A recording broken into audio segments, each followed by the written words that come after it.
როგორ დარჩა საქართველოს ისტორიული შეთანხმების მიღმა? ქვეყანა, რომელიც სამხრეთ კავკასიაში ერთდროს შტატების მთავარ მოკავშირედ ითვლებოდა, ახლა შორიდან ადევნებდა თვალს ტრამპის ხელმძღვანელობით შემდგარ სამშვიდობო შეთანხმებას. სომხეთ-აზერბაიჯანის დასავლურ დღესდღეობით წამოწევა და საქართველოს გაქრობა აშკარაა, მაგრამ ქართული ოცნების ლიდერებს ურჩევნიათ ეს საკითხი მილოცვების სერიით გადაფარონ. საბოლოო ჯამში ჩვენთვის პრინციპული რაც არის, ეს არის ის, რომ გამტკიცდეს ჩვენი დამოუკიდებლობა. იგივე მიდგომა აქვს ჩვენს მეზობელ სახელმწიფოებსაც მაქსიმალური თავისუფლება, მაქსიმალური დამოუკიდებლობა. ეს ხელს შეუწყობს როგორც მშვიდობის გამტკიცებას, ისე კეთილდღეობის გამტკიცებას. საქართველოს სად არის ამ დროს, ბატონო ირაკლი, როდესაც ასეთი მნიშვნელოვანი შეთანხმება საქართველოს უკავია კვლავ ცენტრალური ადგილი ამ ჩვენს რეგიონში.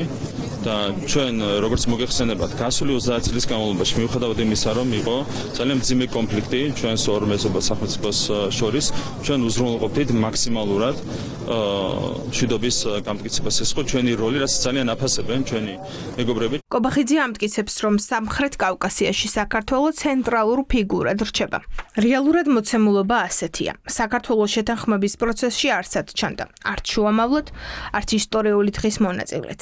სამხრეთ კავკასიაში ჩნდება აღმოსავლეთის და დასავლეთის დამაკავშირებელი დერეფანი. ამერიკა კრიტიკულად მნიშვნელოვანი სატრანზიტო მარშრუტის განვითარებას იწყებს. ეს ეკონომიკური და გეოპოლიტიკური თვალსაზრისით უდიდესი ნაბიჯი იქნება. საქართველოს ისევ არსად ჩანს.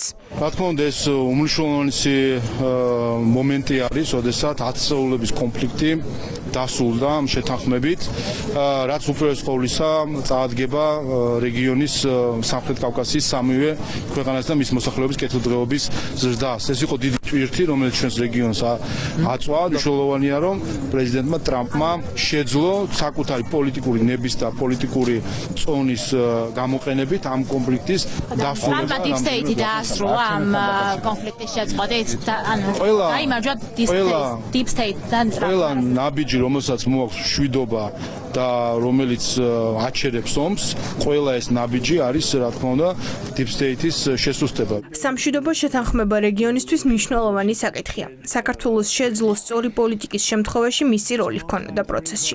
ექსპერტები ფიქრობენ, რომ შანსის გამოყენების ნაცვლად ქართულმა ოცნებამ ქვეყანას გეოპოლიტიკური კატასტროფა მოუწყო და საქართველოს სატრანზიტო ფუნქციის დაკარგვის წინაშე დგას.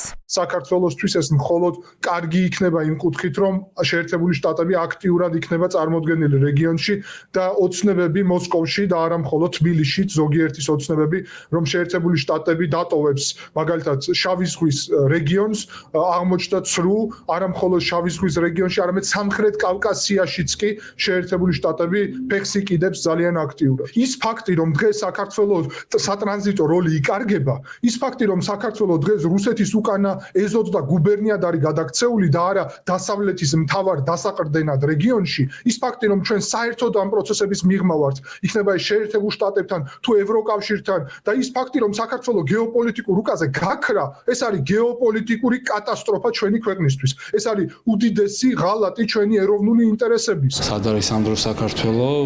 მხოლოდ ამ კონტექსტში არ არის ეს ჩვენთვის ყურადსაღები, ჩვენ თითქმის უკვე მეორე წელია რეალურად არსად აღარ ვართ, როგორც გენიალურ ფილმში არაჩვეულებრივ გამოფენაში, ომის მერე არც გამოფენაზე რო არ იყო, ყველას მკვდარი რო ეგონა დაახლოებით აი ამ პერსონაჟის ალეგორიულად და მცირე იუმორით რომ ახსენოთ, დაახლოებით ამ პერსონაჟის როლში ვართ ახლა ჩვენ. ზანგეზურის დერეფანი სომხეთისა და აზერბაიჯანისთვის მნიშვნელოვანი მარშრუტია. მეზობელი ქვეყნების დასავლეთის დღესდღეობით ყოფნა ბევრს ნიშნავს, მაგრამ პარალელურად საქართველოს პოტენციალსაც კარგავს და ეკონომიკურადაც დიდი ზიანი შეიძლება მიიღოს. იხსნება უნიკალური ფანჯრები და შესაძლებლობები, რომელსაც ნებისმიერი სახელმწიფო უნდა იყენებდეს საკუთარი ეროვნული მიზნების განხორციელების კუთხით. მაგრამ ჩვენ ვხედავთ, რომ საქართველოს იზოლაციონისტი ხელისუფლება არის ტოტალურად გამოთიშული ყველა ძირითად პროცესს. აზერბაიჯანმა ძალიან მნიშვნელოვანი ნაბიჯი გადადგეს წინ, რასაც ეკრება პირდაპირ გავლენა საქართველოს ეკონომიკურ და სატრანზიტო პოტენციალზე და შედეგი არის ისიც, რომ ჩვენ ისევ და ისევ საერთოდ არ ფიგურირებთ ამ ამბავში. აი ამაზე დიდი დარტყმა ეროვნული ინტერესისთვის მე პირადად გონია წარმოუდგენელი. როდესაც ისტორიული შეთანხმება ხდება, მაგრამ შენ არავინ აბსოლუტურად არ განგიხილავს მის ნაწილად. ისტორიული შეთანხმება მოსკოვისთვის ფაქტობრივად დიპლომატიური მარცხი იყო. რეგიონში რუსული გავლენა შემცირდება.